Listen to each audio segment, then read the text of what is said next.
Бирок буларда чыгарылган электр жетпей атат.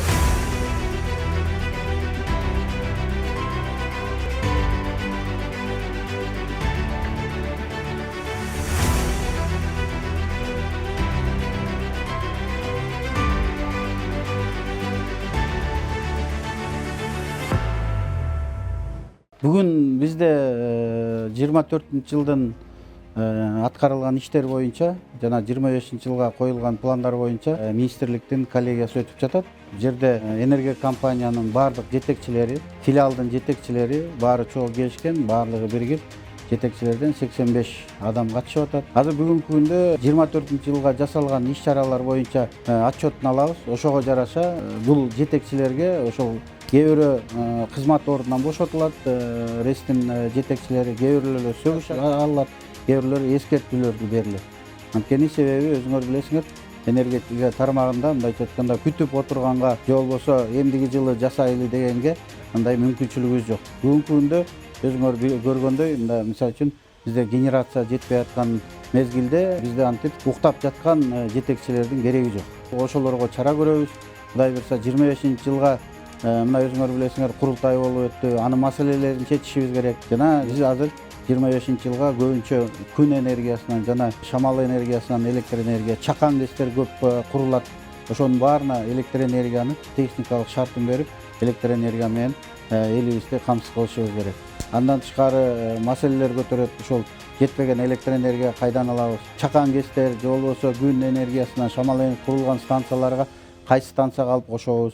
Аба чубалгыларын алмаштырыш керек. Ошол маселелер боюнча бүгүнкү күндө ошол каралган бюджеттин 24-жылы каралган бюджет кандай аткарылды? Канчасы мындайча айтканда складда жатып калды, канчасын аткарды? Ошол маселелер боюнча чоң маселелер көтөрүлөт. Өчүрүүлөр боюнча маселелер көтөрүлөт. Эми былтыркыга салыштырмалуу былтыр 120 өчүрүү болсо бир жылдын ичинде азыр 80ге жакын өчүрүү, 90га жакын өчүрүү болуп атат, где-то 25% азайып атат. Бирок буга мен ынанган жокмун. Мындан да көп азайыш керек эле, бир 35%. Ошонун баарын азыр ушул аткарбаган жетекчилер жоготуулар боюнча, дебитордук карыз боюнча маселелер көтөрүлөт. Бүгүнкүгө чейин ар бир рейс 56 рейс болсо, ошонун баары тең бизге отчетторун берген, презентация кылып берген, областтагы тесттердин бар. Ошого жараша биз карап, азыр отчетун алып, анан түштөн кийин буларды аныктамасын берип, чараларын көрөбүз. Тариф саясаты боюнча өзүңөр билесиңер, биз азыр Гартектин жетекчиси доклад берип кетти. Бул 1-майдан баштап тариф саясатына токтолобуз деп атабыз. Жылдан жылга 25-жылдан 30-жылга чейин тариф саясатын азыр общественный обсужденияга чыгарып, өзүнүн документтери, тиешелүү документтерин даярдап жатышат. Канча кече болгон 11 тыйынга көтөрүлдү эле, 25% чүрлөр азайып атат.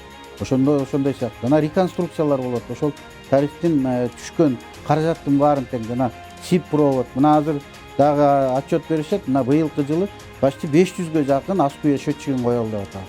500. Андан ошонун менен бизде 900 миңге жакын мамлекеттеги абоненттерге ошол аскуя счетчиги коюлуп калат. Аскуя счетчик коюлса, авариялык өчүрүүлөр азаят. Элдин электр энергиясы розеткада 220-380 вольт болот. Анан жанагындай авариялар азайса, биздин жана ресттин кызматкерлери ошол аварияга машина менен, бригада менен чыкпайт. Тетиктерибиз үнөмдөлөт. Ошону менен энергия сектор өнүгүүгө мүмкүнчүлүк болот. Мына кыш аз калды. Мына бул 1-2 күн 26-дан 28-ге чейин суук болот экен. Ушуну өтүп алсак, Кудай буйрса, кыш мезгилин ийгиликтүү өттүк десек болот. Азыркы күндө Токтогул КЭСинде 4 агрегат болсо, бүгүнкү күндө 3 агрегат иштеп атат. Машинеде 4 дөңгөлөк болсо, 3 дөңгөлөк менен кетип баратабыз да. Ошого карабастан 200 мегаваттын тегерегинде биз азыр энергия секторунда электр энергия жок. Анткени биз ноябрдын 1-ине чейин Токтогул КЭСин ишке киргизип алышыбыз керек.